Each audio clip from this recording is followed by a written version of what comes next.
Did you know that the Bible is really historical? Of course not. It's not some book that's just made up. Absolutely not. There are lots of historical events that you actually can read about right in the holy text. Now, the reason why I'm bringing this up is simply because I was asked a question today, and the question I was asked was kind of geared towards something I talked about over 10 years ago, guys. Over 10 years ago. And I remember what I talked about and what was recorded. I put it up. I didn't put it up to about a year later. In fact, I don't even know when I'm going to put this up. But anyway, I'm just sitting here in my pajamas. So you see it's all wrinkled. I don't care. I'm at home. But that being said, ladies and gents, the Bible is historical. When you learn about the prophets, something I want to share with you really quick before we talk about what we're going to talk about. So Isaiah chapter let me pull that real quick. Sorry about that. Oh, here we go. The book of Isaiah, chapter 46, verse 9 and 10. The Bible says, remember the former things of old. Former things mean what? Things that happened back then. It says, for I am God, and there was none else. I am God. And look at this. And there was none like me. Let's find out why he said, look, it ain't nobody like me.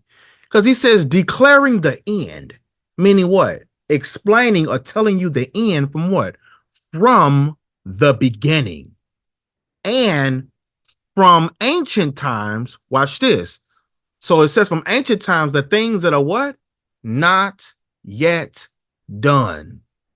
Saying my counsel shall stand and I will do all my pleasure. Now, one thing I like about this passage here, ladies and gents, because when we look here, the Bible is the only book on earth that tell you what happened before it even happened. That is very important because there was something that happened on November the 5th, 333 BC, is known as the Battle of Issus. Now, when you learn about the Battle of Issus, you learn that Darius was defeated by a man by the name of Alexander the Third of Macedon. Now, the reason why that's important because they had two battles. The biggest battle that they had was called the Battle of Gaugamela. That's right, the Battle of Gaugamela. And the Battle of Gaugamela actually happened 2 years after the Battle of Issus, which is in Turkey. Now, why is this important, you might ask? What does this have to do with the Bible being historical? The Battle of Gaugamela, believe it or not, was prophesied in the Holy Bible about 370 years before it even happened. Think about that. In the book of Daniel, you learn about the Battle of Gaugamela, and you learn about Alexander the Third of Macedon, who defeated Darius and his army for the second time this time.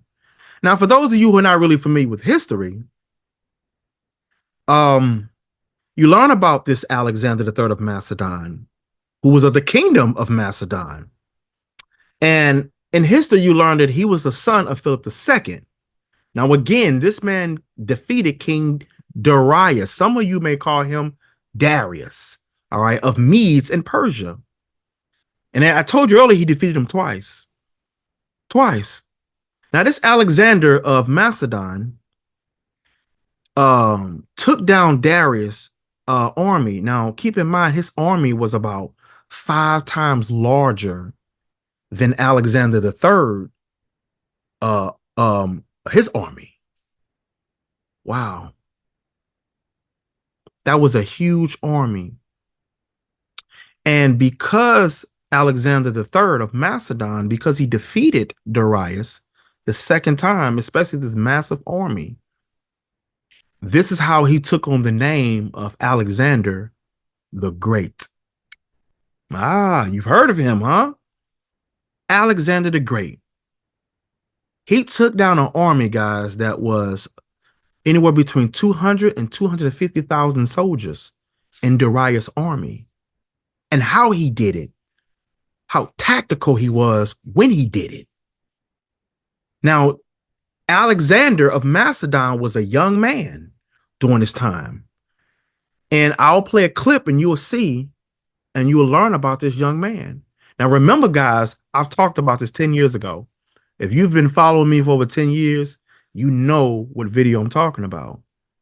I talked about this before.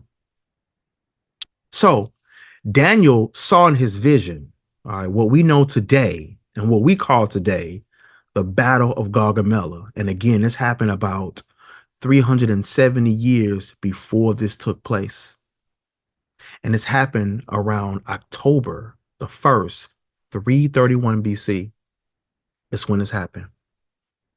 Now, I'm talking specifically about Daniel, the 8th chapter, ladies and gents. So just real quick, Daniel chapter 8 here. You learn about the vision. Oh, sorry about that.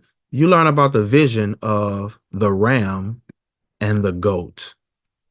The ram and the goat. So I'm going to play an audio clip of me and another brother over 10 years ago. We talked about this very topic. He was asking me questions and he was just coming into the truth. And I was giving him knowledge and understanding on what it was. And he actually recorded the conversation. During the time, I didn't know he was recording, but I'm glad he did, because now I'm able to share it with you all. And the reason why I'm doing this is to show you guys. I've been talking about these things for a long time. And even as today, it aged very well. And in short, I end up putting that clip in an old video of mine, an old documentary that I did. And I just decided that I want to share this with you all. So you're going to see an old video and hear old audio that is over 10 years old, guys. But I think I didn't publish it to YouTube till about maybe 2015, but I did the video in 2014. So you're going to see an old video. You're going to be like, wow, you look young. And you're going to see and hear an old audio. It's going to sound a little old because, again, this is over 10 years old. So that being said, guys, you're going to learn in the Bible, Daniel 8th chapter, about the ram and the goat. So real quick, it says, in the 3rd year of the reign of King Belshazzar, a vision appeared unto me, even unto me, Daniel. It says, after that which appeared unto me at the first. And he said, and I saw in a vision, and it came to pass when I saw that I was at what? Shushan in the palace, which is in the territory, the province of what? Elam. This is in the area of Persia. And it said, and I saw in a vision, and I was by the river of Ulai. Now think about this, guys. So we have the first one, Elam. Okay. Elam, which he talked about here. Elam. Check this out. Elam, let's see what we have here. Descendants, country to Edom, hidden distant. Let's see if it gives us. Hold on, let me zoom out really quick. Okay, here we go. Elam, eternity, yes, has a reward of Elam, if you will. Father was going to show a promise, east of Babylon to the Lord Tigers. Yep, absolutely. And so he spoke about that, and he also talked about Ulai, or Ulai, my leaders, magistrate, river of Elam. All right. Look at this, a river of Persia. This is the territory that he was in. This is very important because look, guys, really quick before we get started in this lesson. He says, then I lifted up my eyes and saw, and behold, meaning like, check this out. There stood before the river, remember the river of Ulai. What did he see? A ram. But it said this ram had how many horns, guys? 2.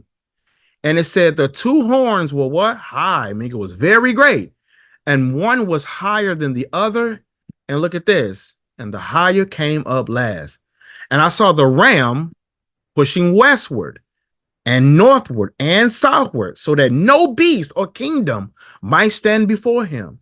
Neither was there any that can deliver out of his hand, but did according to his will, and he became great.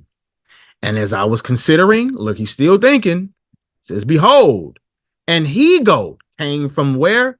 The west, on the face of the whole earth, and touched not the ground. You're going to learn the audio what these things mean. And the goat had a what? A notable horn between what? His eyes. Got that? Now, I'm not going to give it away, but you're going to learn about the ram, and you're going to learn about the male goat or the he-goat. So again, you're going to learn about the ram that had the two horns. And again, you're going to learn about the goat who had a notable horn between his eyes there, guys. So let's go to the audio that I did and the video that I did over 10 years ago. So what we're going to do, guys, is we're going to do a blast from the past. Shalom, shalom. I need Yehuda Yorah. I'm Judah the Shooter. Let's go ahead and watch. Pay attention.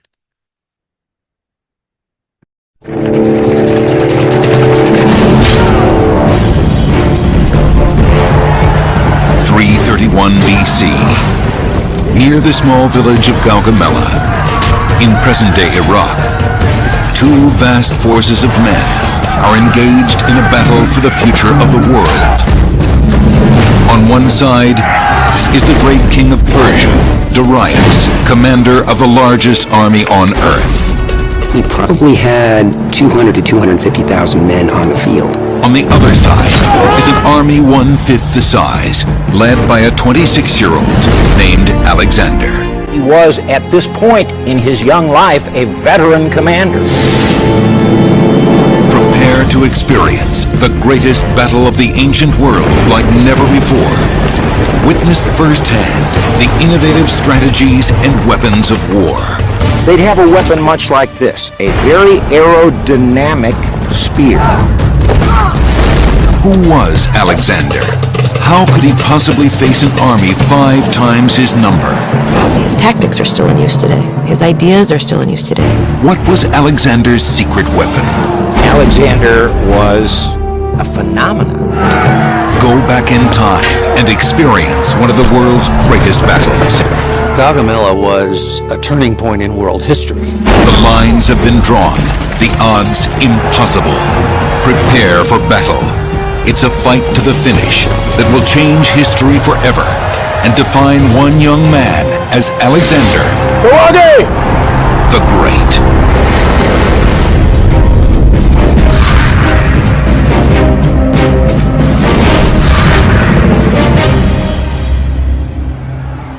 October 1st, 331 BC, near the village of Gaugamela. The two most powerful armies in the world, the Persians and Macedonians, are about to clash.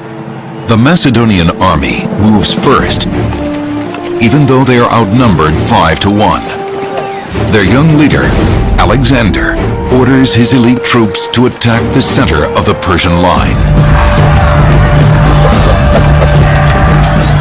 What was at stake at Gaugamela was the entire Persian Empire. Darius, king of Persia, has no intention of losing his empire. He had lost before to Alexander at the Battle of Issus. Now he is determined to crush the boy king. Darius orders his men to attack Alexander's left flank. Darius was setting a trap, and he was forcing Alexander to march right into it. The Persian king orders the release of his most deadly weapons, war chariots designed to slice the enemy to pieces. If you're Alexander, what are you going to do against something like that? Facing incredible odds and terrifying weapons, will Alexander be able to save his men and his kingdom? The story of Gaugamela really began in a small backwater of the ancient world, a region north of the Greek peninsula called Macedon. This mountainous region was considered barbaric by the Greeks because it was a monarchy, not a democracy. And from childhood on, the boys of Macedon, like Alexander, were raised to be warriors.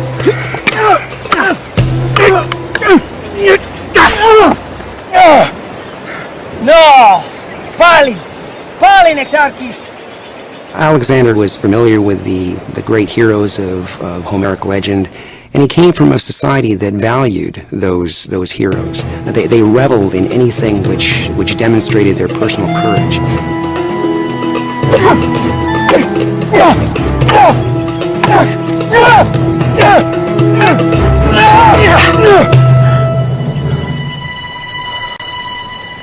Alexander's father was King Philip of Macedon. A grizzled veteran of tribal wars, he was a student of the art of war. Philip's leadership and army unified the people of Macedon. He had made Alexander a cavalry commander at age 16. Philip was not only a brilliant statesman, but a brilliant innovator. What Philip did was to remake Macedonia into the most powerful state in the ancient world. He literally changed the way armies were organized and the way they fought. Philip creates an army of professionals. He actually pays them, and pays them well. They drilled year-round, and they were in units along with people from their home regions. So they were very cohesive, and they were very well trained, and therefore much more maneuverable. With Macedon transformed into a regional power, Philip now intended to unify all of Greece under his command. Promenio, rasta pragmata. Hoi Athanaio, ke hoi boitute. Sumi Mackensen. Ko profoi eso, tus Athanaius. Oposun epithoso, sun kapsumen et kainos. Katastasos Alexandron. Hegemon ton hippon. Et toimos esti.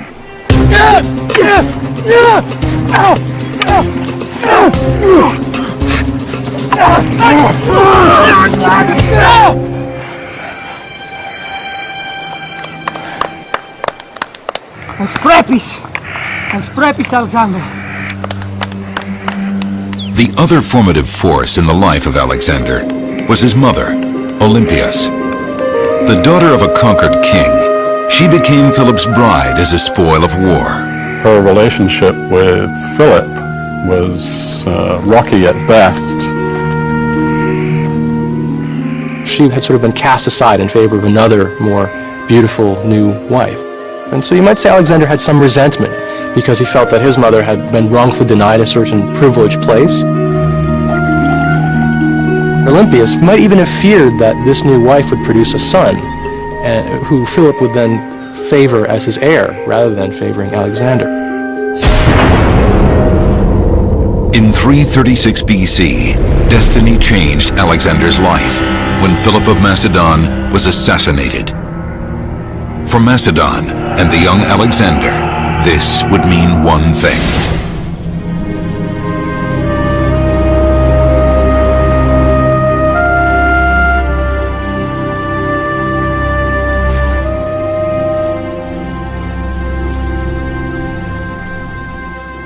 Alexandra.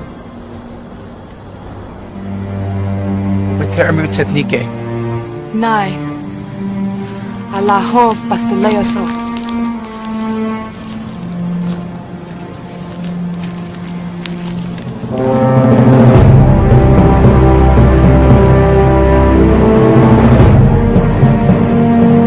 Philip's death did not stop the Macedonian plans for conquest. Just 20 years old, Alexander took control of the army and marched on Greece, which rebelled after Philip's death. Athens and the other city-states surrendered to the young king. The Macedonian army was unstoppable. Next, Alexander turned his attention east to Persia. The Persian Empire was, in its day, the greatest empire in history. There had never been anything like this, as big as the Persian Empire, as organized as the Persian Empire. At its height, it stretched from the Indo-Pakistani border in the east all the way to Macedon, and in the south, it included Egypt. Persians and the Greeks had been at war in one way or another since about 550 BC, so for well over 200 years. Persia had invaded Greece, had conquered Macedonia, had burned Athens to the ground, had violated the temples of the gods. Alexander grew up with the idea that the ultimate grand prize was the Persian Empire. In 334 BC, Alexander led his army of 45,000 men east into the lands claimed by the Empire of Persia. Legend says that while marching through the center of present-day Turkey, Alexander visited a temple outside the town of Gordium.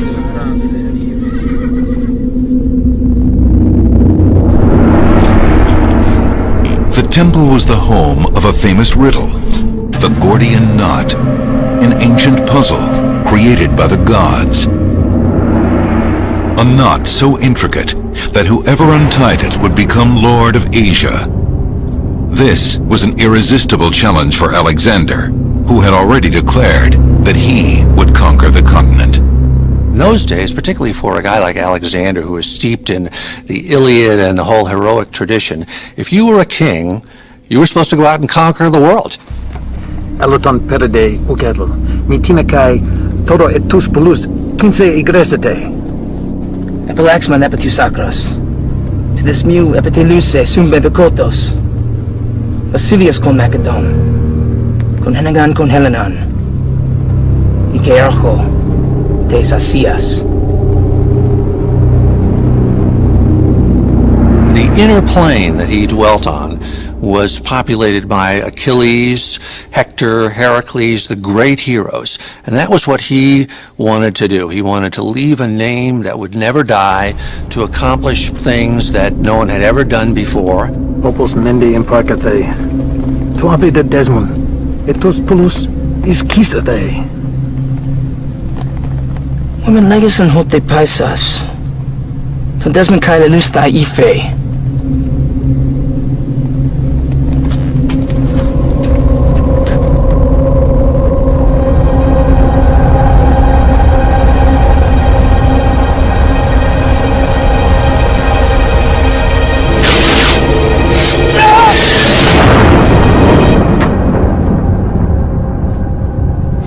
Solano to Restora, to remove.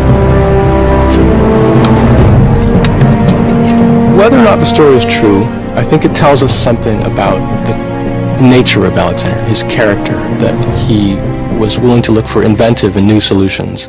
And even more than that he was driven to succeed. Historians argue over whether the story of the Gordian knot is true or simply a myth. But there is no debate about Alexander's legendary drive and genius. It would now be tested in one of the most important battles in the history of the ancient world. Alexander is now on a collision course with the Persian Empire. Soon, a battle will begin for control of the known world at a place called Gaugamela.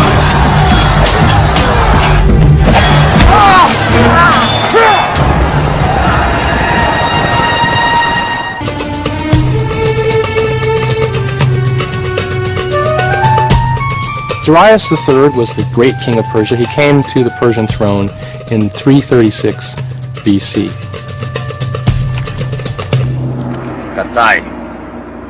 Darius is told that Alexander and his army have breached Persian soil. The question now is what to do about it. The Persians want to have an early victory against Alexander. Nip it in the bud. Fight him before he can advance far from where he's landed. But the Persian strategy backfires. They're defeated at the Battle of Granicus, at the Battle of Issus, and at the Siege of Tyre.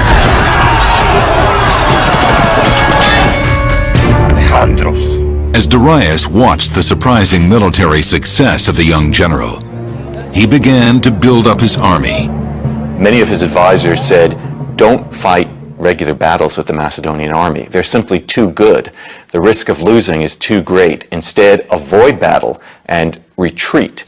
Let the formidable terrain of Southwest Asia defeat Alexander. Destroy all the food, burn all the crops, give him nothing to eat. And that will be go a long way towards defeating him. That kind of policy is very difficult for Darius to follow because he needs to prove himself, and traditionally a Persian king proves himself by winning battles. But before a final showdown with Alexander, Darius decided to negotiate instead of fight. Darius sent several notes to Alexander, offering him peace treaty and various terms. He told Alexander that if he would stop campaigning, that Darius would give him money, would give him half of his empire that he had already conquered up to that point, and even the hand of his daughter in marriage. Alexander, in response, is said to have sent back letters saying, in effect, basically, why should I negotiate with you for something which already belongs to me? Patipur! Cruciata Buzarka. Patipur! Alejandros Prostarion Grafi. Ina yata ta kremata katin Korano tu pasan. What was at stake at Gaugamela was the entire Persian Empire. If Alexander could bring Darius to battle and defeat him, he would lay honest claim to rule of the Persian Empire.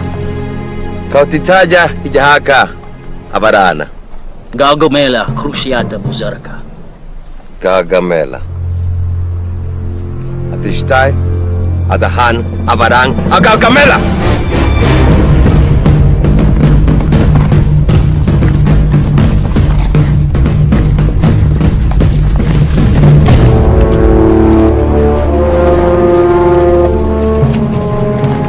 Darius had built an army from every corner of his empire, and as the Persian army began to move into place, Greek scouts reported that Darius's army was larger than anything they had ever seen before. The estimates are actually all over the field, but we suspect that he probably had around 200 to 250,000 men on the field, which would have been about 5 times the size of Alexander's force. The Macedonian army, we think we have fairly certain figures for. We're talking about 40,000 infantry of all types and about 7,000 cavalry. Alexander's chief general is Parmenio, a seasoned cavalry commander. Parmenio was one of Philip's most trusted generals. He was also of the old school. He was one of the only generals that regularly stood up and argued with Alexander. And in some cases, Alexander would ask Parmenio for advice, knowing that he would get a conservative answer from Parmenio. And therefore, he would understand how a conservative commander would view a certain situation. And oftentimes, he would then use that information to develop a plan that would counter a conservative reaction. With the armies in place, the battle lines at Gaugamela have now been drawn. Darius was apparently planning Gaugamela to be the final battle. This is a turning point for Alexander and the future of the world.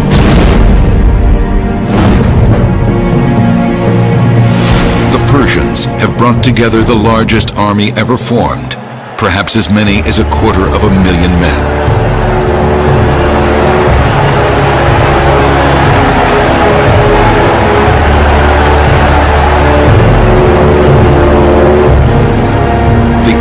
Alexander consists of just 45,000. The stakes were high. For Darius, he knew that if he lost this battle, he would probably lose his empire. For Alexander, the stakes were high too. He had staked everything on defeating Darius and becoming the king of Persia. Alexander risks everything on this one battle. If he wins, the richest empire on earth will be his. If he loses, 45,000 men will be slaughtered, and Greece will be open to invasion. A 26-year-old is about to fight a battle that will determine the future of 2 continents. Alexander the Great and his army of 45,000 Macedonians face a Persian army that is nearly 5 times their number. Their army's best warriors stretch in an unbroken line for 2.5 miles. While concerned with the numbers, Alexander trained his men for just such an encounter.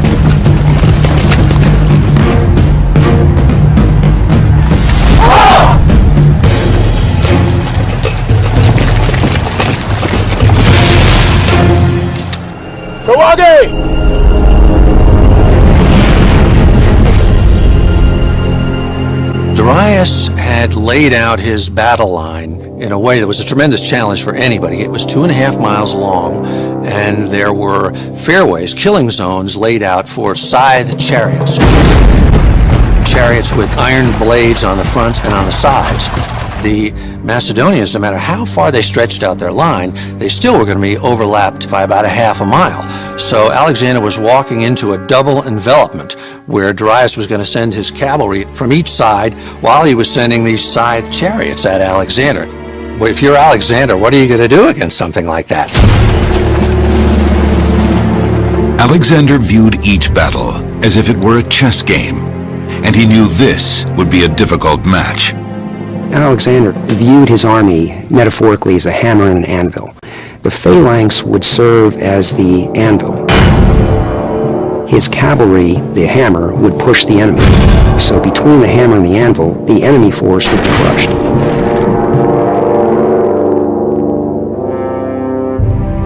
In every previous battle, Alexander's hammer and anvil tactics had worked flawlessly.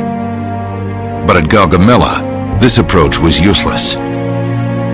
With a Persian line stretching for over 2 miles, Alexander's cavalry could not possibly outflank the enemy. He would have to come up with an entirely new strategy.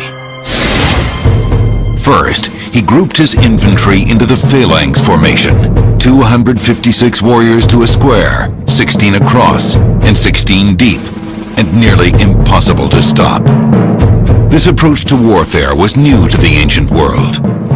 Next, how best to utilize his other great asset, his cavalry. Armed like no other and trained to work as a unit, the riders of Macedonia were considered the finest horsemen in the world. Alexander's cavalrymen wore bronze helmets and breastplates. Each was armed with a lance called a ziston. Alexander's challenge is how best to utilize the phalanx and cavalry to his advantage. And what he does next will turn traditional strategy on its head. Rather than face the enemy head-on, Alexander arranges for his outnumbered infantry to face the Persian center at an angle. He comes to the battlefield arrayed in what for the day seemed to be a strange formation. If we were to look at this in modern military terms, if we were to look at the way Alexander arrayed his Macedonian forces, we would say that he approached Darius's line of battle in a left echelon formation with his left flank refused. The modern military terms mean that the Macedonian phalanx were arrayed at an angle, with the left side facing outward away from the battle, expecting an attack from the side. And the echelon, or angled line of attack, couldn't help but confuse the enemy, who had never seen such an approach to battle before.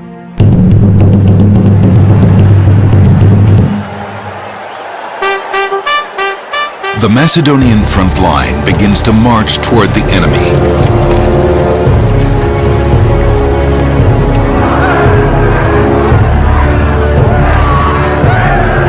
On the front line of the Persian force are the Immortals, Darius's elite guard. If one was killed, somebody else stepped up and got in their place. That's why they were known as the Immortals, because there were always 10,000 no matter what you did. As the Macedonians get closer, Darius believes Alexander's angled approach has given the Persians an enormous advantage. Darius sees the open ground between the Persian cavalry and Alexander's troops. Alexander's a smart tactician. He knew that if you offer a cavalry-heavy force open ground, that cavalry will charge across that open ground. It was a given in Alexander's mind that if he offered that open ground, Darius would take advantage of it. And he was right. Darius orders his cavalry to charge the Macedonian left.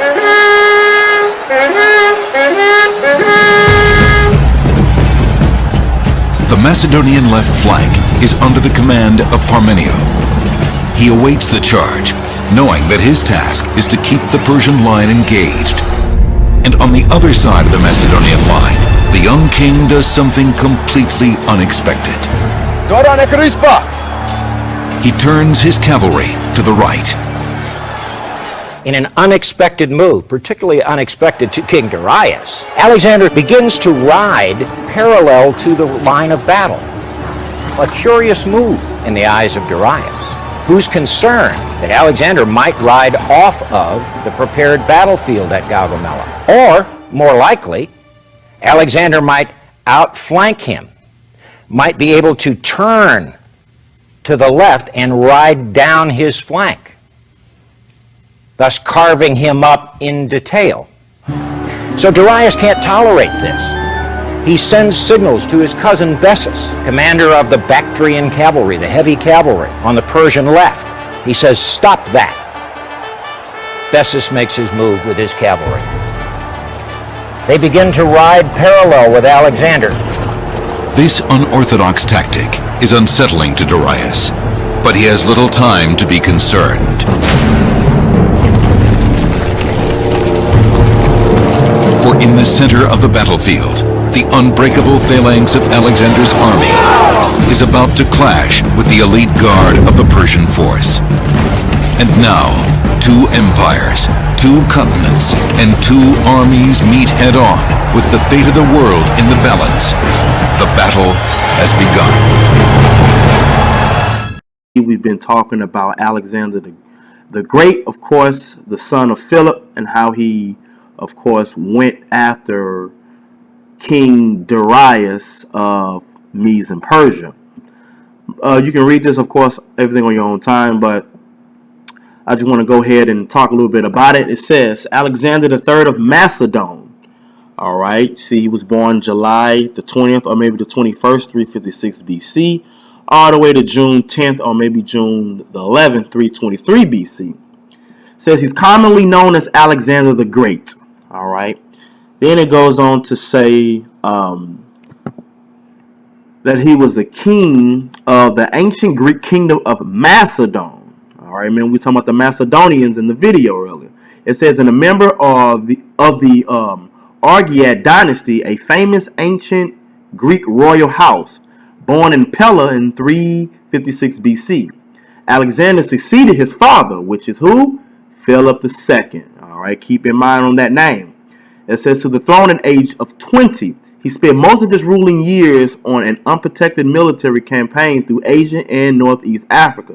By the age of 30, he had created one of the largest empires of the ancient world, stretching from Greece to Egypt and into northwest India. It says he was undefeated. He was undefeated in battle and is considered one of the history's most successful military commanders. During his youth, Alexander was tutored by the philosopher Aristotle until the age of 16. After Philip was assassinated in the year 336 BC, Alexander succeeded his father to the throne and inherited a strong kingdom and experienced army. He had been unaware of the generalship of Greece and used this authority to launch his father's Pannonic project to lead the Greeks in the conquest of Persia. Alexander broke the power of Persia in a series of decisive battles, as we were talking about earlier. Remember the Battle of Essos, of course, and many other battles that you saw in the video. But it says, most notably, or honorably, the battles of Essos and Gaugamela. He subsequently overthrew the Persian king Darius III and conquered the Achaemenid Empire in its entirety. At that point, his empire was stretched from the Adriatic Sea to the Indus River. So this is one of the sources that I want to pull. As you see over in the right-hand corner, he was born. He lived from 333 to 323 BC. Remember the Battle of Essos, 333 BC, as we heard in the video? Well, here's the information on this as well. It's located today in what you call Turkey or whatnot. And we see that the Macedonians won. Who's the Macedonians? Those who you call today the Greeks. Okay, and as you see right here, the territorial, it says Alexander controls southern Asia Minor, as we already see. Then, of course, you jump down, you see commanders and leaders. You see Alexander the Great on one side. Then you have Darius III on the other side as well. So I definitely want to focus on this as well. You can do your research on this. This picture is actually it's a picture of a painting that you can find at the Naples National Archaeological Museum.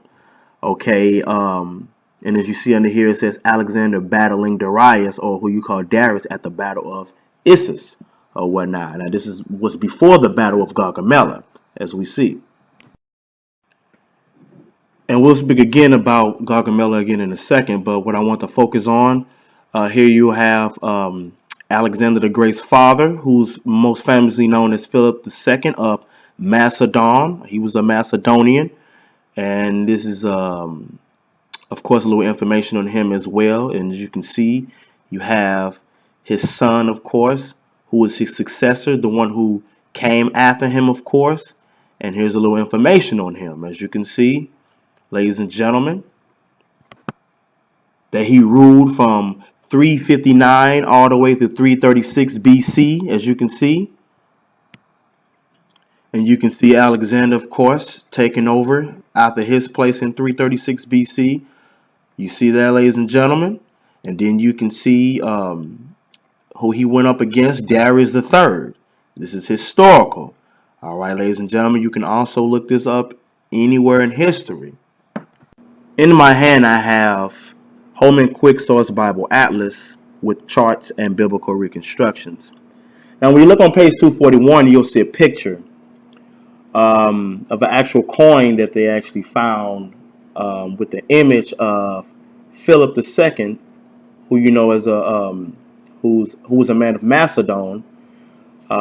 See this right here. He was the father of Alexander the Great. This is the actual coin that they actually found, ladies and gentlemen. So here's some archaeological findings that they found. Then in the next picture, you see a head of who we know today as Alexander the Great. Now keep in mind, ladies and gentlemen, Alexander the Great was most famous for the Battle of Gaugamela. Now remember, he was undefeated, and he had never lost a battle. But the most famous one, how he took the title Alexander the Great, was from the Battle of Gaugamela, which of course is in 331. Now in this picture right here, it says in 331 BC, Alexander's army of the Hellenic League met the Persian army of Darius III near Gaugamela, as we all seen in the video, of course. But anyway, it says close to the modern city of Mosul in Iraq, which would be in Iraq today, ladies and gentlemen. Even though heavily outnumbered, as you saw in the video, Alexander emerged victorious due to his superior tactics and army. And that's when, remember, I had made little jokes about, you know, he'd be a great football coach, because he was literally running like plays that you would kind of compare it to like football today, ladies and gentlemen. The phalanx would serve as the anvil. His cavalry, the hammer, would push the enemy. So between the hammer and the anvil, the enemy force would be crushed. On page 236 at the bottom, well, from top to bottom, you'll learn about the kings of Persia, of course, that all ruled. But at the very bottom, as you see right here, historical records show that he ruled Persia, Darius III, from 338 to 336 BC. But anyway, you also see that Alexander subdues the Levant, Tyre, and Gaza, besieged 332 BC. This is also in that video, of course. Conquers by Egypt by Alexander, 332 BC. But anyway, it goes on to say Philip assassinated. And remember, Philip was the father of Alexander the Great. But it says he was assassinated in 336 BC, just like we saw in the video. But Alexander the Great invades the Persian Empire, 334 BC. Darius III defeated by Alexander at Issus, 333 BC. And Gaugamela, 331 BC. I remember one point in time I couldn't pronounce that word. But anyway, it says death of Darius, 330 BC. Now remember, this is all historical, and there's reasons why I'm showing this, so you can understand fully the historical aspect for when we, actually go into the Bible. Of course, when I play the recording that me and my brother did, it was over a year ago. Matter of fact, it was over a year ago. Now, ladies and gentlemen, again, continue to listen and watch with an open mind. Shalom. I want to talk about the Zondervan Compact Bible Dictionary. As you can see here, many of you already have this. I've talked about this in many of my videos. Remember I told you over 1 million copies sold. At the very bottom, it tells you it's ideal for laypersons, students, teachers, and pastors. It's very, very, very cheap. Okay, have it again right here. On page 31, when you look up the definition of Alexander the Great, it says this. It says, Alexander the Great, it says, son of Philip, king of Macedon. So you see he was a Macedonian. It says, and Olympias, an emperor princess. Now remember, that was his mother. Remember in the video, it talked about her, Olympias being his mother, letting you know that she was the daughter of a conquered king. All right. But anyway, it says, born 356 BC, although not named in the Bible, he, talking about Alexander the Great, he is described prophetically in Daniel, the he-goat. So we'll read about this in Daniel. I'll be playing the recording that me and my brother did over a year ago on this topic or whatnot. Also, Our Living Bible talks about it as well. Remember, I told you there was information I won't be able to bring out. But anyway, it says, the he-goat from the west with a notable horn or honorable horn between his eyes, which you'll read about in First Maccabees, which we'll talk about as well. It says he came, talking about Alexander the Great, he came against the ram with 2 horns, which was standing before the river, defeated the ram, not a literal animal, but it says, and became very great until the great horn was broken and 4 notable ones or honorable ones came up from it. Then it says the prophecy identifies the ram as the kings of Media and Persia, the goat as the king of Greece, and the horn being the first king. Now, who was the first king of Greece? Alexander the Great. It says, when he fell, 4 kings arose in his place. Then it gives Daniel 8 chapter as well. The historical fulfillment is striking. Alexander led the Greek armies across the Hellespont into Asia Minor in 334 BC. Now I want to stop there because we'll be going into this during the recording that me and my brother actually did over a year ago. But for those of you all who have the Zondervan Compact Bible Dictionary, you can actually read that on page 31. It's very cheap to get offline. You can get it on Amazon. I believe Walmart has it as well. But again, you'll be paying less than 10, 15 bucks. It's very cheap. So you can get it. Look on page 31 and you'll see that exactly what I read, it's true. Start doing some research, ladies and gentlemen. The Bible is historical, and you'll see. As the battle rages on, Parmenio's left flank is under heavy attack and is near collapse. On the other side of the battlefield, Alexander continues to ride away from the fight. But why? The Battle of Gaugamela has reached a critical juncture.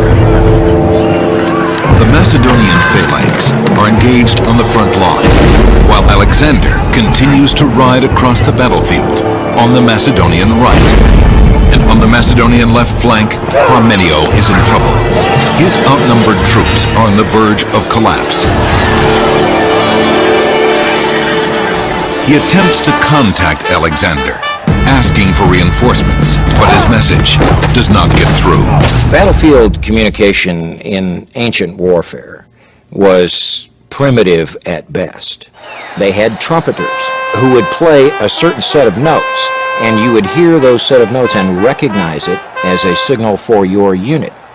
And then the second set of notes that they would play would be what your unit is to do.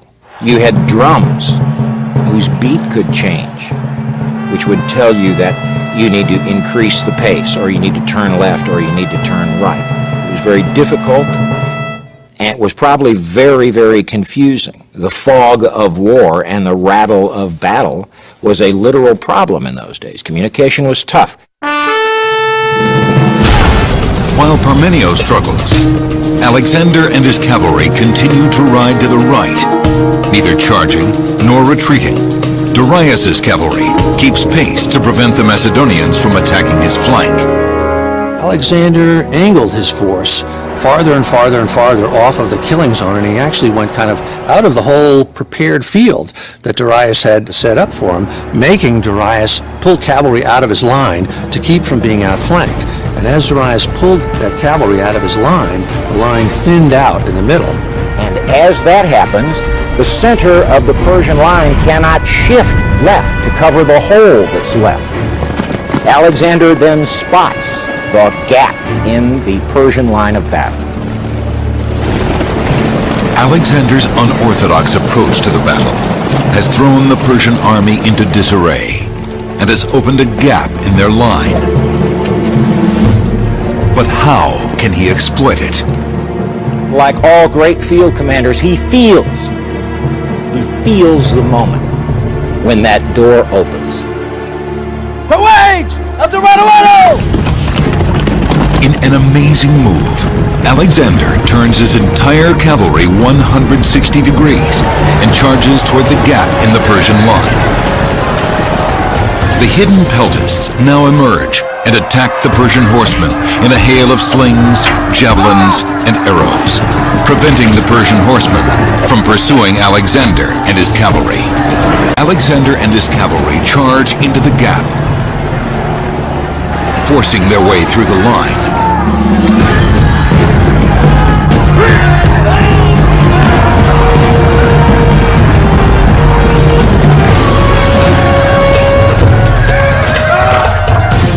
The phalanx is the anvil. The cavalry is now the hammer. The Persian infantry is smashed between them. The Macedonian phalanx find no resistance.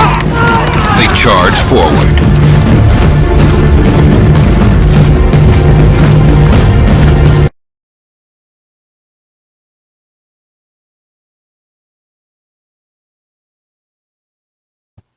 So we're going to go to Daniel, the 8th chapter. Or we can just jump right into the meat. Let's go at verse 3. All right.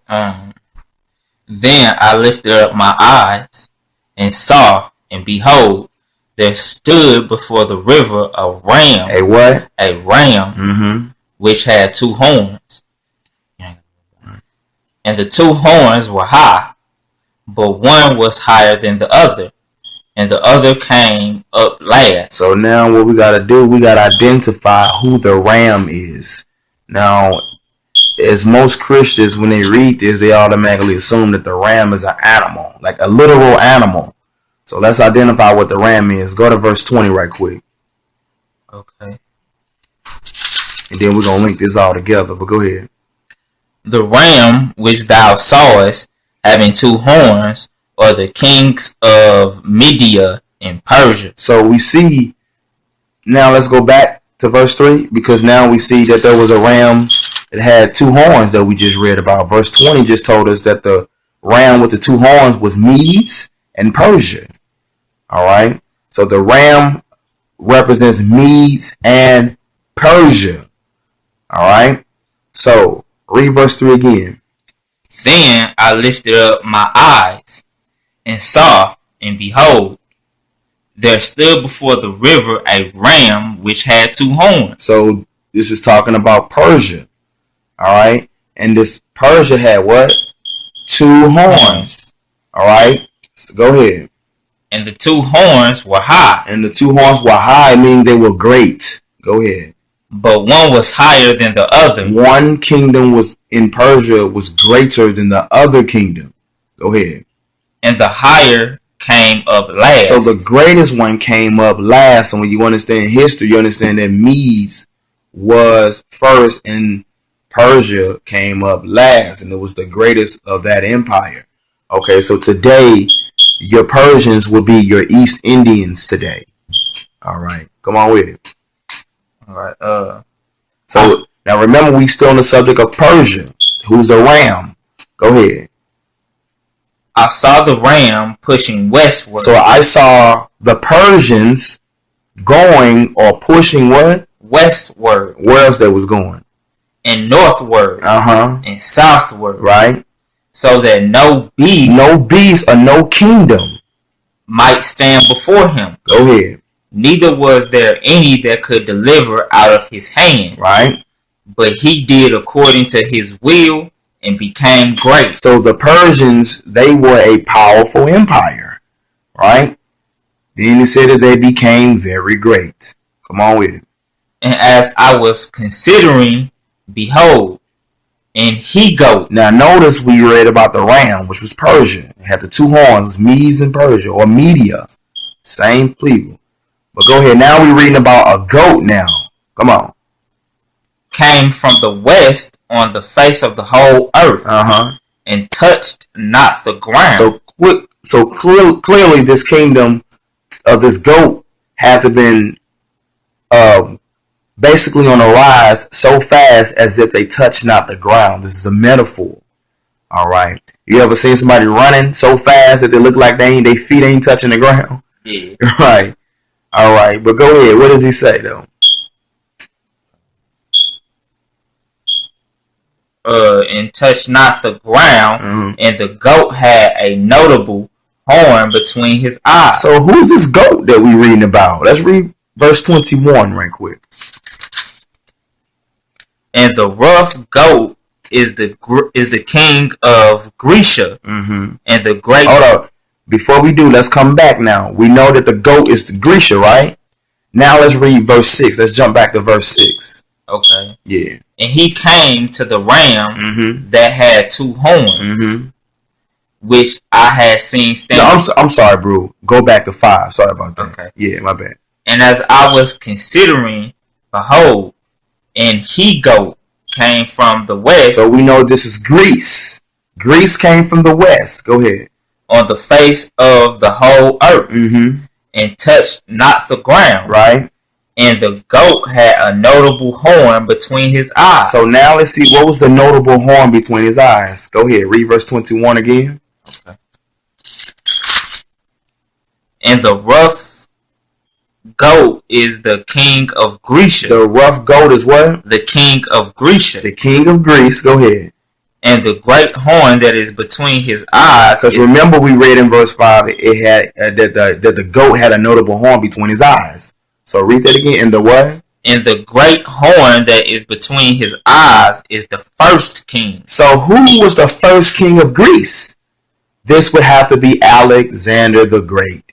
When you go into history, you learn that the first king of Greece was Alexander the Great. With Macedon transformed into a regional power, Philip now intended to unify all of Greece under his command. Alexander the Great was the son of a man by the name of Philip II.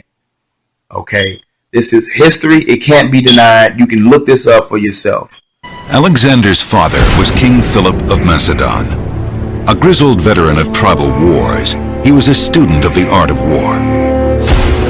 Philip's leadership and army unified the people of Macedon. He had made Alexander a cavalry commander at age 16. Philip was not only a brilliant statesman, but a brilliant innovator. All right, so you hear people to say, well, the Bible is not historical. The Bible is historical. Daniel was prophesying about this about 370 years before these people were even born. So Daniel saw this vision before it even happened. And you say the Bible's not historical? Let's jump back to 3 right quick. Read 3 again. Then I lifted up my eyes and saw, and behold, there stood before the river a ram. So there stood before the river Persia. Go ahead. Which had 2 horns. Media and Persia. Go ahead. And the 2 horns were high. But one was higher than the other. And the higher came up last. And Persia came up last. Go ahead. I saw the ram pushing westward. So now we see I saw the Persians pushing westward. And northward. And southward. so that no beast might stand before him. So Persia was so powerful that no beast, no kingdom was able to stand before the Persians. Come on. Neither was there any that could deliver out of his hand. Come on now. But he did according to his will. Right. And became great. So the Persians what? Became great. Go ahead. And as I was considering, behold, and he goes. So Alexander the Great. Go ahead. Oh, I mean Greece. Go ahead. Came from the west on the face of the whole earth and touched not the ground. Right. And the goat had a notable horn between his eyes. So we know that the notable horn between his eyes was the first king of Greece, which is Alexander the Great. All right. Come on with it. And he came to the ram that had two horns. So Alexander the Great came to the Persians and the Medes. Go ahead. Which I had seen standing before the river, and ran onto him in the fury of his power. So we see that clearly he ran upon the Persians in the fury of his anger. Come on now. And I saw him come close onto the ram, and he was moved with choler or fierce anger against him, and smote the ram. He did what to the Persians? Smote the Persians. Go ahead. And break his two horns. Remember, so that means he took down the Persian Empire. Medes and Persia, he took them down. So that means if what we read here is talking about this, we should be able to go into historical records and prove that the Persians took. On one side is the great king of Persia, Darius, commander of the largest army on earth.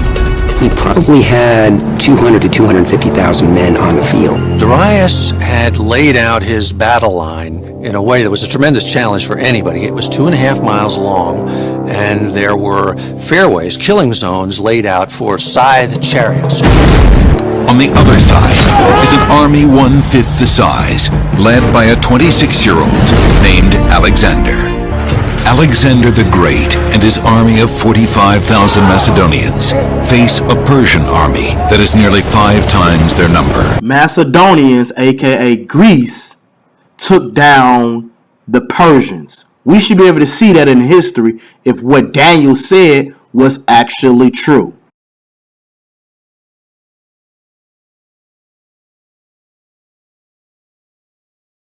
We're in Daniel chapter 8 and verse 7. And I saw him come close onto the ram. So he saw him come close to the ram, which is the Persians. And he was moved with choler against him. Right. And smote the ram. And he took down the Persians. And break his two horns. We read earlier that the two horns was Media and Persia, according to Daniel 8 and 20. Go ahead. And there was no power in the ram to stand before him. So we see right there was no power in the Persians to stand before Alexander the Great. By late afternoon, the battle was over, and the legend of Alexander had begun.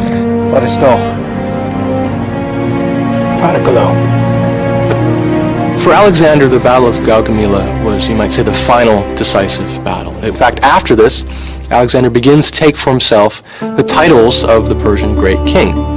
Alexander continued traveling east. Wait, really quick, did you notice that? Notice in the clip they said that Alexander the Great was traveling where? East. So that means what? That he had been coming from the west. See that? Which brings me right back to the book of Daniel. We're going to go back, chapter 8 and verse 5. Because remember, Daniel is known as the he-goat. Greece is known as the he-goat. All right. So it says, Daniel chapter 8 verse 5, and as I was considering, behold, an he-goat came from the west. So remember, he came from the west and was traveling east. But anyway, it says he came from the west on the face of the whole earth and touched not the ground. So you see that he was taken over very, very swiftly. Then it says, and the he-goat had a notable horn or an honorable horn between his eyes. And I want to stop there because when we talk about the notable horn or the honorable horn, you will learn about that, in the actual clip. But I want to kind of, pause, and I wanted you all to see that Alexander, of course, was traveling east. Because remember, Daniel saw him coming from the west. All right, so with that being said, shalom. Alexander continued traveling east, conquering the rest of the Persian Empire, crossing the deserts of present-day Afghanistan to conquer the armies of India. And the reason he kept going, I think, was that he just wanted to do things that nobody had ever done, to leave an undying fame and undying glory.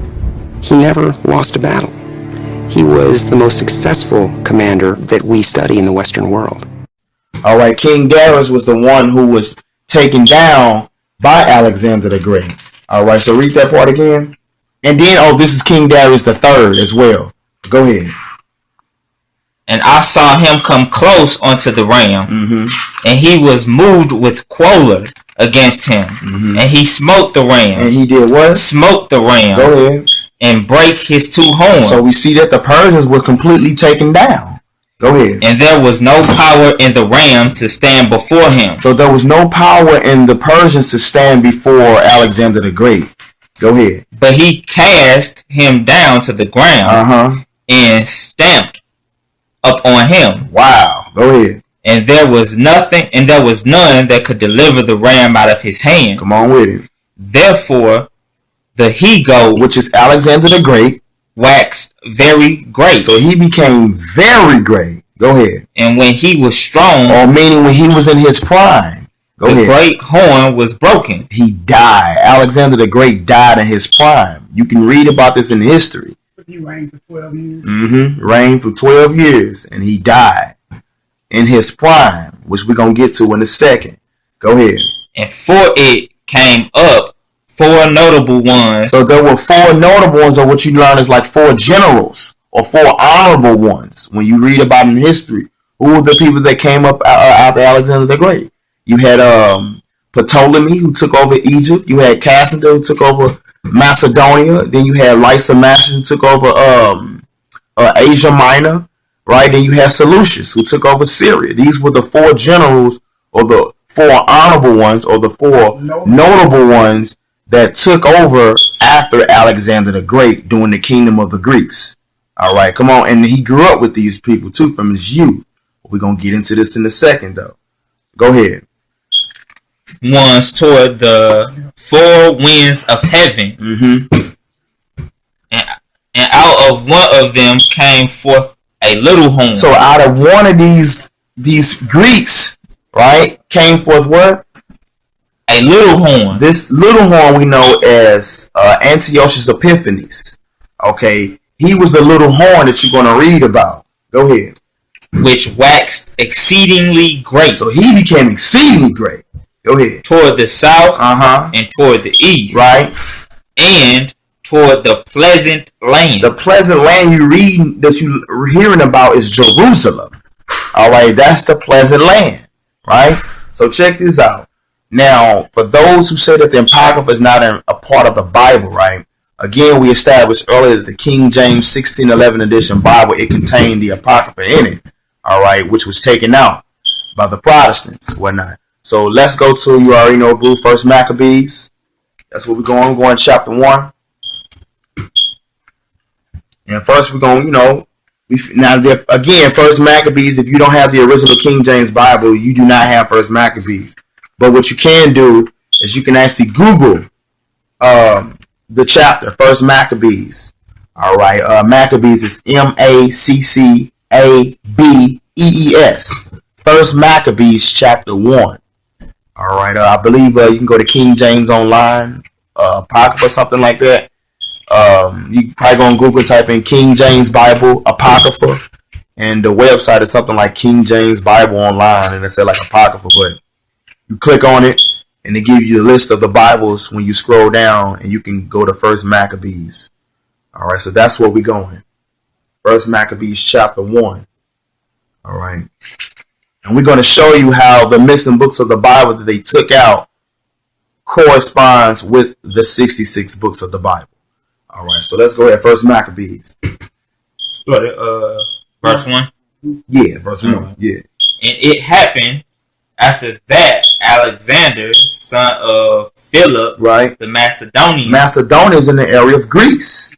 So who is this? October 1st, 331 BC. Near the village of Gaugamela, the two most powerful armies in the world, the Persians and Macedonians, are about to clash. The Macedonian army moves first, even though they are outnumbered 5-1. Their young leader, Alexander, orders his elite troops to attack the center of the Persian line. So who is this Alexander, who's the son of who? Philip.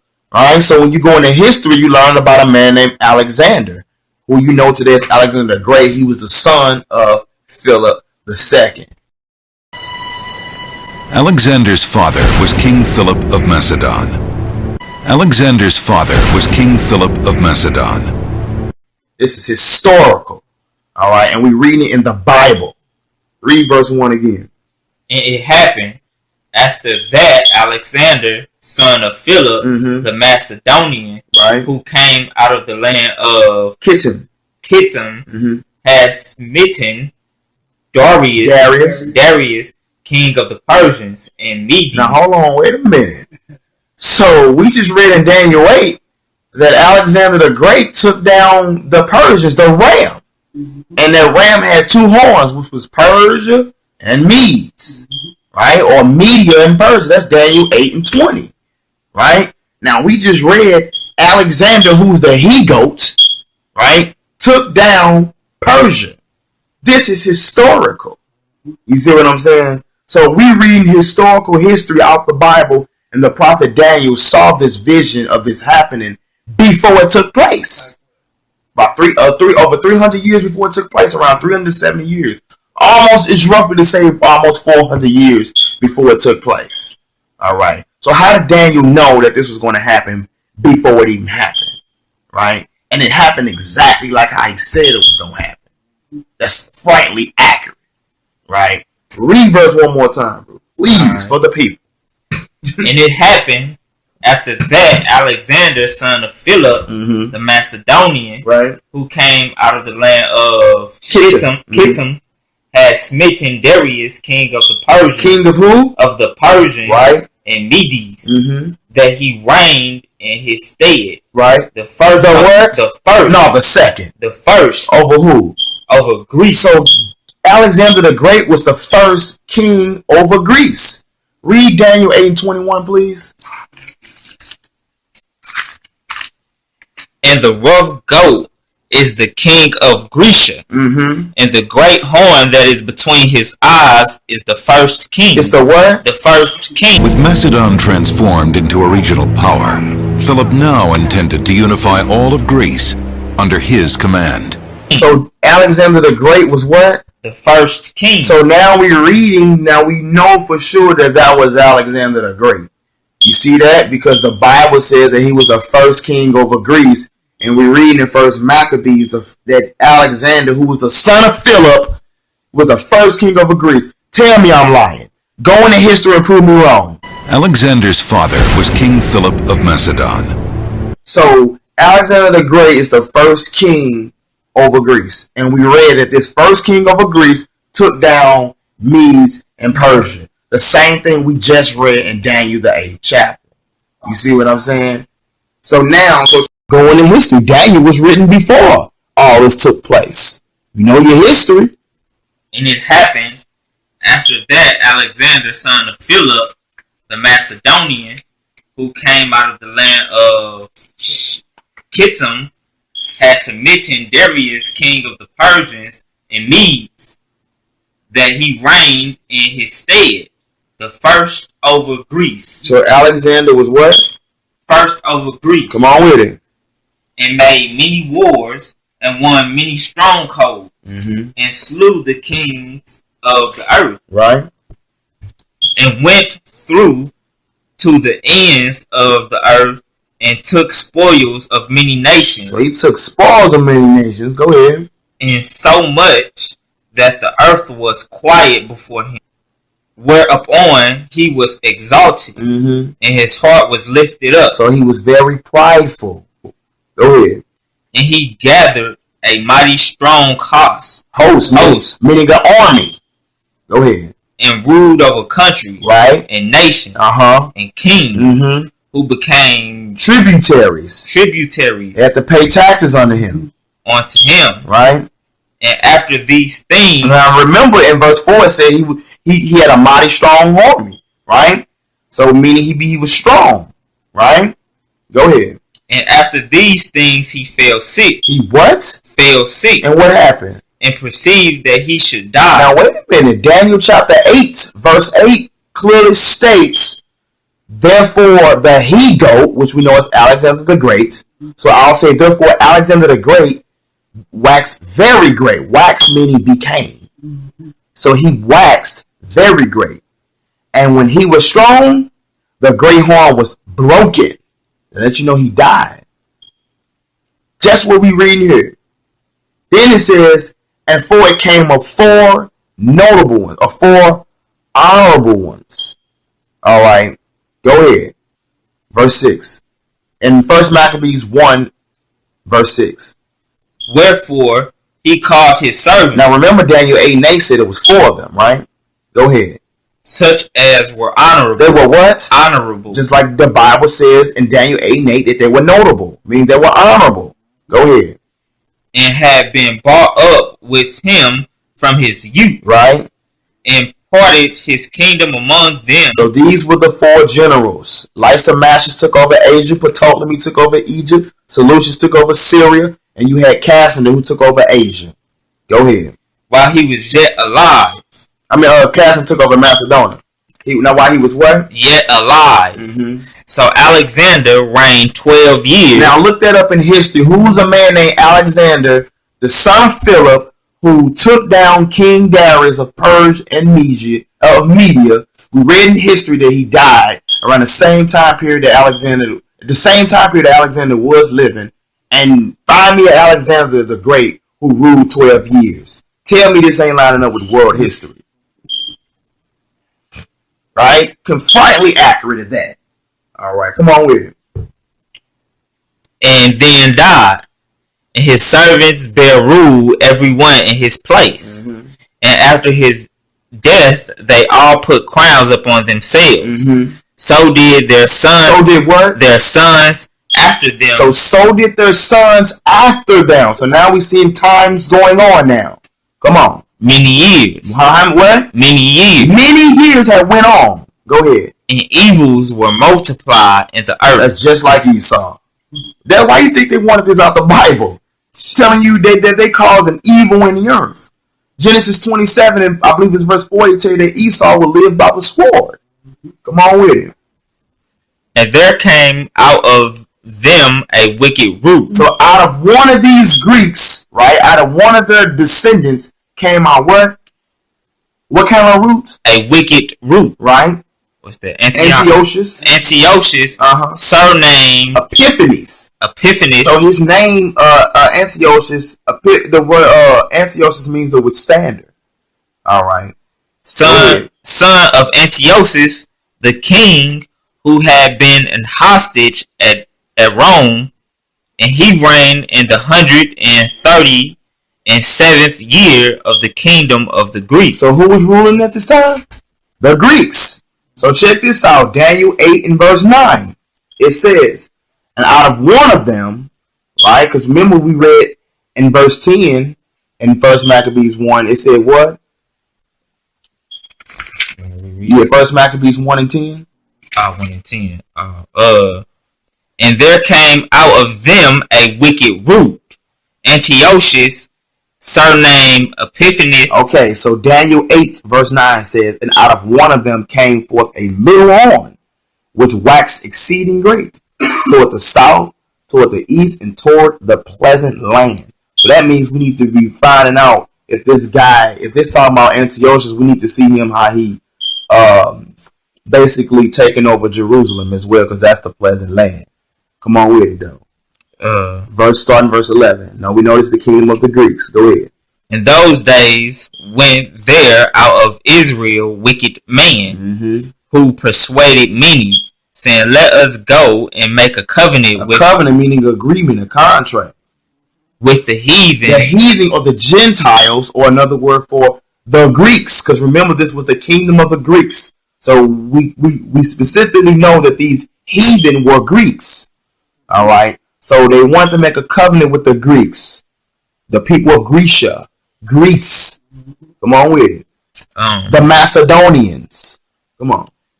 That are round about us. For since we departed from them, we have had much sorrow. Come on with it. So this device pleased them well.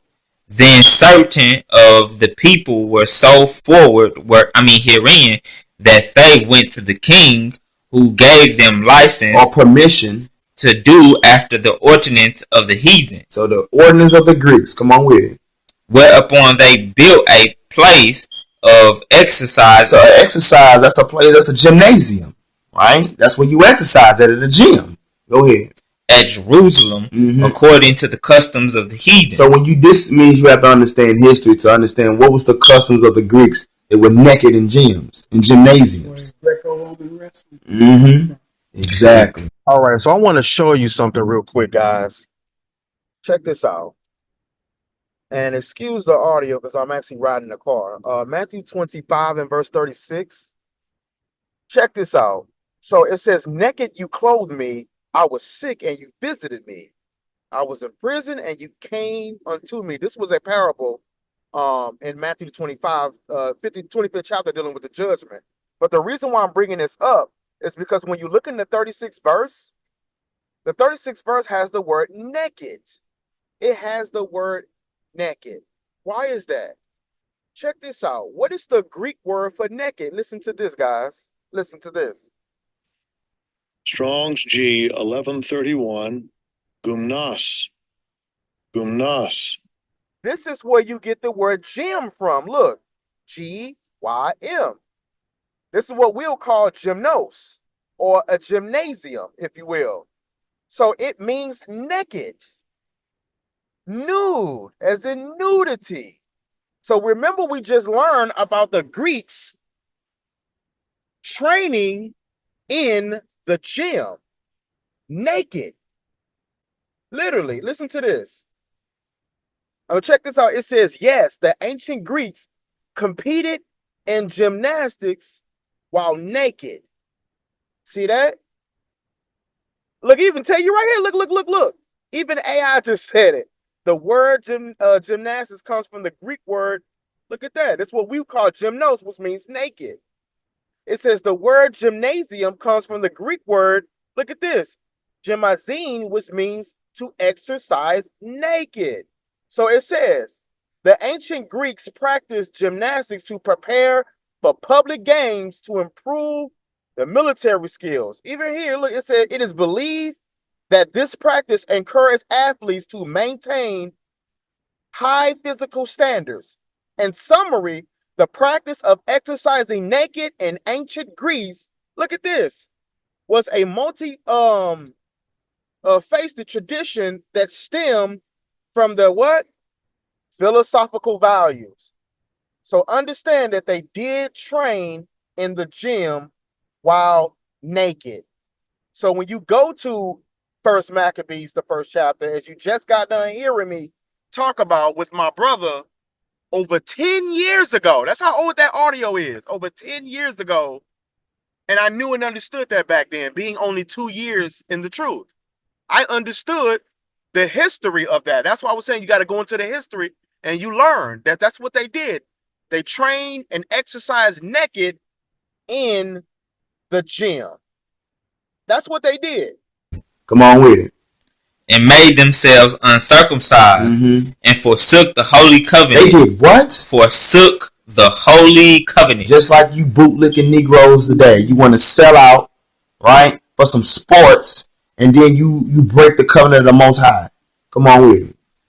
And joined themselves to the heathen. So they would join themselves to Greeks. Took on Greek ideology, culture, and philosophies.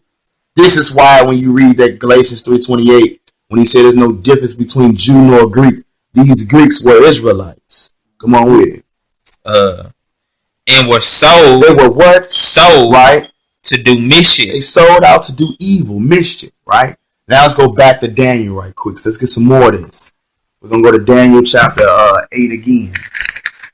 We already went verse 9, but let's go ahead and get that verse 10 right quick as well. And it waxed great, even to the host of heaven, and it cast down some of the host. Of some of the host and of the stars. The stars with the southern tribes, Judah, Benjamin, and Levi.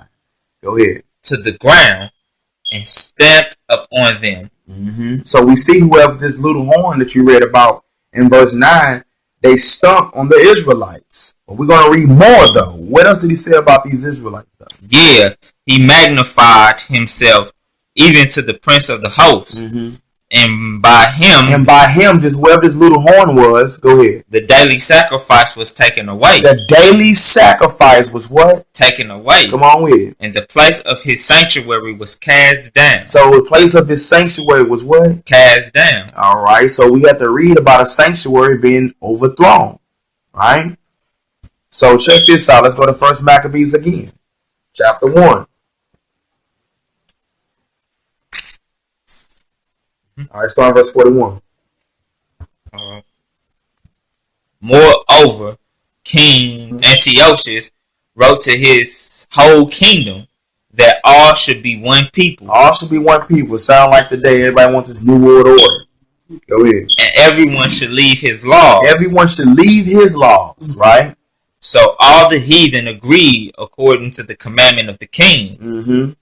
Yeah. Many also of the Israelites consented to his religion. So many also of you Israelites consented to his worship.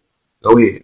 And sacrificed unto idols. They did what? Sacrifice unto idols. Don't the Gentiles sacrifice the devils as we read in 1 Corinthians 10 and 20? Come on with it. And profaned the Sabbath. Same thing you Christians doing today. Exactly. Come on with it. And the king had sent letters. So King Antiochus sent what? Letters. Right. Unto Jerusalem. Right. Which is the pleasant land that you read about Daniel 8 and 9. Come on. And the cities of Judah. Right. That they should follow the strange laws of the land. So they should follow the foreign laws of the land. Right. Sound like today. Ain't nothing changed. Come on with it. And forbid. And what? And forbid. And forbid meaning stop. Right. Burnt offerings. Wow. Didn't that just sound like what we just read, Daniel 8:11? Daniel 8:11, it says, and by him the daily sacrifice was taken away. Come on with it. And sacrifice and drink offerings in the temple, and that they should profane the Sabbaths. That they should what? Profane the Sabbaths. And they should what? Profane the Sabbaths. Right. And feast festival days. Like Passover, unleavened bread, right? So we see right here, this sounds just like what we just read in Daniel, right? So now let's drop that right quick. Let's go back to Daniel. Let's pick it up in start verse 11 again. All right. Yeah, he magnified himself even to the prince of the host. And by him the daily sacrifice was taken away. Right. And the place of his sanctuary was cast down. So the place of Christ's sanctuary was what? Cast down. All right, so check this out. Let's go back to 1 Maccabees right quick. Let's read verse 20. And after that, Antiochus had smitten Egypt. He returned again in the 140 and 3 years. And went up against Israel and Jerusalem with a great multitude. Now that sounds like what we read in Daniel 8:9 about how he went to went toward the south, toward the east, and toward the pleasant land, which is Jerusalem. Right? Come on with it. And entered proudly into the sanctuary, right? And took away the golden altar. He took away the altar that we had. What else? And the candlestick. Right, which is our menorah. Go ahead. And all the vessels thereof. Right. And the table of the showbread. Showbread, the bread that was only can be eaten by the priest. Go ahead. And the pouring vessels. Right. And the veils. Bowls. Go ahead. And the censers of gold. Right. And the veil. And the crown. and the gold ornaments that were before the temple, all which he pulled off. All which he what? Pulled off. So clearly he took down the sanctuary. The same thing we just read in Daniel 8. Why is this lining up with the Bible? If this ain't a part of the Bible, this is straight lining up with the Bible. All right. You see that? But come on, let's go back to Daniel right quick. 8 and 12. And host. The host were the wicked Israelites that you read about First Maccabees. Go ahead. Was given him against the daily sacrifice by reason of transgression, and it cast down the truth to the ground. Now we read in First Maccabees about those wicked Israelites that forsook the holy covenant. It says right here they cast the truth down to the ground. They ain't even care. Go ahead. And it practiced right and prospered. Come on with it.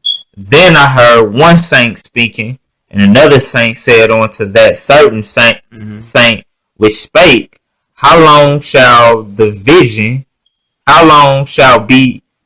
the vision concerning the daily sacrifice and the transgression of desolation, to give both the sanctuary and the host to be trodden underfoot. So the Israelites were trodden under the foots of the Greeks. All right, First Maccabees, we're going to pick up where we had left off. 45. Yeah, we can start back at 45. All right. Wait a minute. All right. First Maccabees chapter 1, verse 45, I'll read it. And forbid burnt offerings and sacrifice and drink offerings in the temple, and that they should profane the Sabbath days and profane the Sabbaths and festival days. Right? Do me a favor, read Daniel 8 and 10 again right quick. Daniel 8 and 10. And it waxed great, even to the host of heaven, and I cast down some of the host and of the stars to the ground, and stamped upon them. Come on with it. Let's let it. Yeah, he magnified himself even to the prince of the host, and by him the daily sacrifice was taken away. So the daily sacrifice was taken away. All right. Now let's go back. Where we at verse 45. You're 46 now. 46 now. It says, and pollute the sanctuary and holy people, set up altars and groves and chapels of idols, and sacrifice swine's flesh and unclean beasts. Then it says that they should also leave their children uncircumcised and make their souls abominable with all manner of uncleanness and profanation, to the end that they might forget the law and change all the ordinance, and whosoever will not do according to the commandment of the king, he said, should die. See that? So check this out. Let's jump down to verse 57. It says, and whosoever was found with any of the book of the covenant or testament, or any consented to the law, the king's commandment was that he should put him to death. It sounds like what we finna be facing pretty soon. You consent to the law and everything, and you're going to get death. Then it says, verse 58, thus did by the authority unto the Israelites every month, to as many as were found in the cities. Now the 5th and 25th day, the 5th and 25th day of the month, they did sacrifice upon the idol altar, which was upon the altar of God. At which time, according to the commandment, they put to death certain women, and it says that had caused their children to be circumcised, and they hanged their infants about their necks. Don't they hang them? When they hang us on trees and stuff like that too, right? So they hung their infants on their necks. Yeah, man. What verse is that again? 61. And they hanged their infants about their necks and rifled their houses and slew them that circumcised them. So clearly, if you start keeping the laws as the commandments, you would die. It says, howbeit, meaning however, many in Israel were fully resolved and confirmed in themselves not to eat any unclean thing. Wherefore they chose rather to die. Wherefore they chose rather to die. Wherefore they chose rather to die, that they might not be defiled with meats or foods, and that they might not profane the holy covenant, so then they died. And there was a very great wrath upon Israel. So you see that? Man, it's just so deep. All right. So what we're gonna do is now is we're gonna go into this book from Babylon and Timbuktu right quick as well. It says in the year 331, 331 BC, in the year 331, that Alexander the Great defeated the Persian Emperor Darius at Battle of Gaugamela. It says incorrectly called Arbela. A new master emerged on the world stage and transformed the history and culture of 3 continents. However, Alexander died in the prime of his life. Hold on, wait a minute. Let's go back to Daniel 8, please. Let's go back. We read about an Alexander the Great who took down Darius, who was a Persian. Same thing we've been talking about since the beginning of this conversation. All right. So with that being said, read verse 7 first. And I saw him come close onto the ram. So Alexander the Great, this goat, came close to the ram, which is the Persians. Come on. And he was moved with choler or anger against him, and smote the ram. So he smoked the Darius, king of Persia. Go ahead. And break his horn. So and broke down his 2 powerful kingdoms, which is Medes and Persia. All right. So the ram is Darius. Go ahead. And there was no power in the ram to stand before him. So there was no power in King Darius to stand before Alexander the Great. Come on with it. But he cast him down to the ground. So Alexander the Great cast Darius down to what? To the ground. Go ahead. And stamped up on him. And what? Stamped up on him. Go ahead. And there was none that could deliver the ram out of his hand. So there was no Persian that can deliver Darius out of the hand of Alexander the Great. He was too powerful. Come on with it. Therefore, Alexander, who was the son of Philip, go ahead, waxed very great. He became very powerful. And when he was strong, or when he was in his prime, the great horn was broken. The great horn died. So now let's go back to it's a book that we have. It's called From Babylon to Timbuktu. A history of the ancient black race, including the black Hebrews, and written by Rudolph Windsor. Yeah, Rudolph R. Windsor. This book was published in around 1969, I want to say. All right, it's a small book, but it's packed with information, and we're on page 83 again. And what we just read, we're about to read it in history to confirm that it happened. Top of page 83 again. The North African Black Jews is the topic of this. But anyway, it says in the year 331, which is BC, that Alexander the Great defeated the Persian Emperor Darius at the Battle of Gaugamela, incorrectly called Arbela. Then it says a new master, which is Alexander the Great, emerged on the world stage and transformed the history and culture of 3 continents. However, Alexander died in the prime of his life at the age of 32 because of debauchery and intoxication. He became sick. Now, didn't we just read in First Maccabees that he became sick and died? Wait a minute, we just read that. And this is it's a source outside the Bible, right? Outside the Apocrypha, which just means Atara, which means hidden a secret. But anyway, it says before the death of Alexander, his desire was to establish a Eurasian state. His scheme was to amalgamate the Greeks with the Asians, so he wanted them to come together. See that? All right, go ahead, pick up, bro. This was implemented by the widespread marriage of his troops with the colored women of the East. Most of his troops remained in the subjugated countries and became absorbed into the native population. After the death of Alexander, his vast empire was divided among his generals. Wait a minute, his what? His vast empire was divided among his generals. Wait a minute, First Maccabees chapter 1 again. Y'all need to be following along. All right, verse 5, it says, after these things he fell sick and perceived that he should die. Wherefore he called his servants, such as were honorable or many notable, and had been brought up with him from his youth, and parted his kingdom among them while he was yet alive. Read what you just read again, bro. After the death of Alexander, his vast empire was divided among his generals. Come on with it.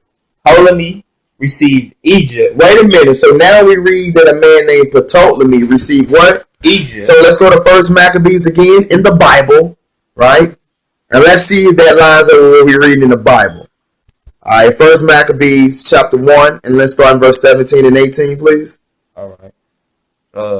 Wherefore he entered into Egypt. This is Antiochus Epiphanes he's talking about. Go ahead. With a great multitude. Or army. With chariots. Right. And elephants. And horsemen.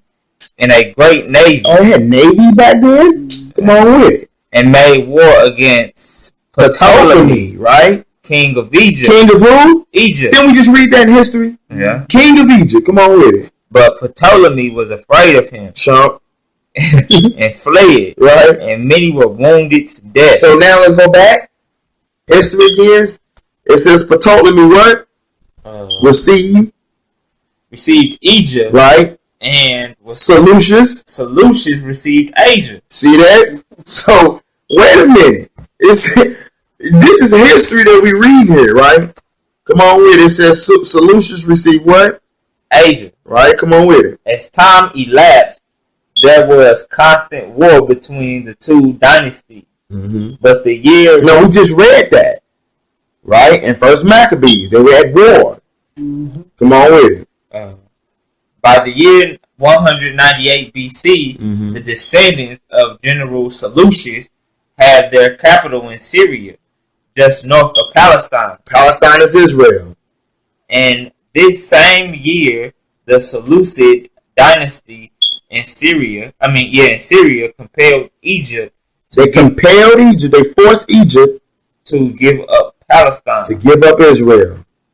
The land of the Jews. Of the pleasant land. Go ahead. The king of Syria at this time was Antiochus III. Now wait a minute. So check this out. Now it's going to get good. I'm going to pick up from next. We still on page 83 of Babylon and Timbuktu. It says, when Antiochus the fourth usurped the throne in Syria, it says he entertained the thought of uniting Alexander's empire. So even though he was died, it was still known as Alexander's empire. It says this meant the conquest of Egypt. Now, didn't we just read them First Maccabees 17 and 18? Yep. It says, however, the province that bordered on Egypt was Palestine, because they're next door to each other, which stood in his way. At this time, the Jews would not accept Greek culture. Nevertheless, Antiochus was determined to Hellenize the Jews. Right? Same thing we read in First Maccabees 1. Right? It says the army of Antiochus marched into Palestine to support Menelaus, the leader of the pro-Syrian party. As a result, many Jews were killed. Others escaped to the hills to Egypt. Only those... Now, hold on, wait a minute. Now, we read that in First Maccabees that there were Jews that were still circumcising their children. Mm-hmm. So when you read the whole chapter of First Maccabees, you do learn that they were going into the hills. Matter of fact, that's First Maccabees chapter 1, 52 and 53. Then many of the people were gathered unto them, to wit, every one that forsook the law, and so they committed evils in the land. Right. And drove the Israelites into secret places. And did what? Drove the Israelites into secret places. Right. Even wheresoever they could flee for succor. For safety. So check this out. Again, it states clearly, it says, as a result, many Jews were killed. Others escaped to the hills and to Egypt. Only those Jews that supported Antiochus Policies remained in Jerusalem. Now, please, for the people, read First Maccabees 1 again and verse 11. All right. In those days went there out of Israel wicked men. So there was the sellouts. Who persuaded many. Go ahead. Saying, let us go and make a covenant with them, the heathen that are round about us. Now, clearly we see that these were Israelites that supported Antiochus. See that? Everything lined up with the Bible. But your pastor got you thinking that this ain't a part of the Bible. We're reading this in history, though, right? So what, he gonna say this didn't happen? Is that what he gonna say? He gonna say that this didn't happen? Alexander was a myth. Right. Exactly. When there's plenty of historical proof that he exists. All right. But come on here. All right. Let's go back to Babylon, Timbuktu again. It says, an edict was promulgated introducing to observance of the holy days, the Sabbath, and circumcision. Now wait a minute. First Maccabees we read again earlier that says, and forbid burnt offerings and sacrifice and drink offerings in the temple, and that they should profane the Sabbaths and festival days. That's what we just read here in Babylon Timbuktu. See that? But then in verse 48, it clearly states that they should also leave their children uncircumcised and make their souls abominable with all manner of unclean and profanation. Same thing we just read in history, we're reading in the Bible. Same thing. Then it clearly states a statue of Jupiter was erected in a holy temple above the altar. It says, to this statue the people brought in sacrifice of pig meat, meaning swine's flesh, the animal which was abomination to the Jews. Now wait a minute. First Maccabees chapter 1 right quick. Read verse 46 and 47. All right. Set up altars and groves and chapels of idols. So we just read that was the temple of the idol Jupiter, a Greek god.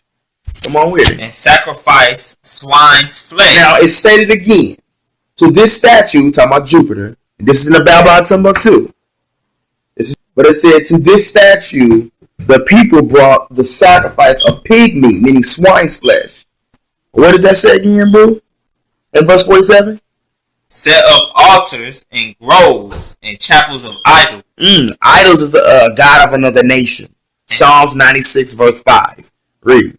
And sacrifice swine's flesh. Or pig meat. And unclean beasts. And unclean animals. Why is it that history's lined up with the Bible? History straight lining up with the Bible, bro. The Bible is history. Straight up, the Bible is history. This is from a book I have. It's called Our Living Bible. And if you saw my documentary titled True Identity of the So-Called Negro, then you already know about this book, and more than likely you already have the book. If you do, turn to page 224. And this is about the vision of the future. And this is just for a little, another historical reference, another witness. But anyway, it says, standing on the banks of the river of Eula and Elam, not far from the Persian capital, Susa, Daniel had a vision of the struggle between Persia and Greece. See that? Persia was symbolically represented by a ram with two horns, as we read about in Daniel 8 and 3. It says, one of which stood for Media and the other higher, one for Persia proper, because remember one was higher than the other, right? And the highest came up last. But anyway, it says the ram had once been vigorous and strong, but now its valorous days were past, and it was no longer a match for the he-goat. And it was no longer a match for the he-goat. They came furiously charging at it. Remember, we read about this in Daniel, the 8th chapter. It says, the goat is an allusion to Alexander the Great. The goat is an allusion to Alexander the Great. Remember, he was the he-goat, who was portrayed in the statues with the horns of his supposed father, Zeus Ammon. Next paragraph, it says, the ram was apparently in antiquity generally accepted symbol of the Persian Empire. So this is how you know that the Bible is written in the ancient vibration. Daniel, he clearly knew this because he compared this Persian Empire to a ram. But anyway, it says ram's head made of gold are among the archaeological finds dating to the Persian period. And indeed, the ram was a favorite subject of Persian art. See that? The ram was a favorite subject of Persian art. So much so that its shape often adorns purely functional objects such as jar handles. Next paragraph. In the continuation of his vision, Daniel foretells the later history of the Hellenistic empires. Alexander the Great's empire will be broken up and divided toward the four winds of heaven. Now remember, we read about this in Daniel verse 8, Daniel chapter 8 verse 7 and 8, and then you linked it up with First Maccabees chapter 1 verse 5 and 6. All right, but anyway, it says, for a time the king of the south would be supreme. This is a reference to Ptolemy I Legos, one of Alexander's generals, who after his master's death seized control of Egypt and Palestine. However, one of his princes shall be strong above him. This was Seleucus I, another of Alexander's generals, and for a time one of Ptolemy's commanders. Acting in alliance with Ptolemy, Seleucus conquered Mesopotamia for himself and made himself master of the greater part of Alexander's empire, from the Aegean Sea to India. Remember that? It says this was the beginning of the conflict between the Seleucid and Ptolemaic dynasties that lasted until both fell to the stronger power of Rome. Now keep in mind, ladies and gentlemen, the Bible records everything. And believe it or not, ladies and gentlemen, Daniel saw these visions. He saw all these great kingdoms that stood and fell, from Babylon to Medo-Persia's empire to the Grecian Empire, Greece, of course. So he's seen Greece, of course, taking the Persians down. He saw Rome standing, and he saw Rome falling, and he saw the second coming of the Messiah. These is what you read about. These visions, what you read about in Daniel 7th and Daniel the 8th chapter. So keep in mind, he saw this. All right. Now, so the Bible records every great kingdom that stood and every great kingdom that fall and every great kingdom that will fall, ladies and gentlemen. So keep in mind, your Bible is definitely historical. So the thing is, if you ask these preachers about, well, what about Daniel's vision when he saw the Persians being taken down by Greece? What can we find in the Bible besides Daniel the 8th chapter? Because there's a link that's missing. If Daniel called this down and we know this is past tense, we should be able to read it in the Bible. We should be able to read it. So there seems that there's a gap if you take away what we call the Apocrypha. And the Apocrypha is taken out for many other reasons that I will not be able to get into for time's sake. But that may be the bad news to you, but the good news is to you that you can also do your own research and your own finding, and therefore you can see and find the things that find out the things that I found out. Ladies and gentlemen, I hope this was helpful to somebody out there. Love for him and desire to accomplish his missions, that it was a tidal wave of force that couldn't be stopped. And that's the mark of a great man. Alexander lived only 6 more years, and when he died at age 32, he had conquered the entire known world. The prophecy at Gordium turned out to be true. Alexander the Great's unusual strategies proved to be as effective against armies and empires as they were against the Gordian knot. He was a heroic leader, and he led a heroic people. And in a world that did not believe in an afterlife, how else does one achieve immortality than by writing oneself into the history books?